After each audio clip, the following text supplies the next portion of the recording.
In today's video, I'm going to teach you how to stop getting Substack emails. Whether your inbox is getting too crowded, or you're simply looking to manage your subscriptions more efficiently, we'll guide you through the steps to take control of your Substack emails. Let's first go over how to completely stop receiving emails from a particular Substack publication. Start by opening an email from the Substack publication you wish to unsubscribe from. Within that email, you should see an unsubscribe link. Click on it. This action will typically direct you to a confirmation page. It's important to go ahead and confirm your choice to ensure that you are fully unsubscribed from that particular publication. Remember, unsubscribing from emails won't cancel your subscription to the content itself unless otherwise specified. If you're not quite ready to completely unsubscribe, but you'd like to reduce the frequency of the emails you receive, there are options for that as well. First, head over to substack.com and log in with your credentials.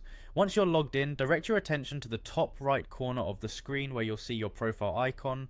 Click on it and then select Settings from the drop-down menu. This will take you to an area where you can manage various aspects of your account. Under the subscription section, you'll find a list of all the publications you're subscribed to. Click on the specific publication whose email notifications you wish to modify. You'll then be taken to the publication's settings page. Scroll down to find the notifications section. Here you have two main options to toggle off: post and new chat threads. If you toggle off post, you will stop receiving emails for the new posts made by that publication. This can help significantly reduce the volume of emails, especially if the publication posts frequently. Alternatively, or in addition, you can toggle off new chat threads to stop emails about new threads in Substack chat.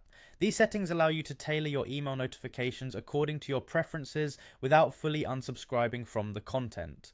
By following these steps, you can manage how and when you receive communications from Substack, keeping your inbox organized and more suited to your needs.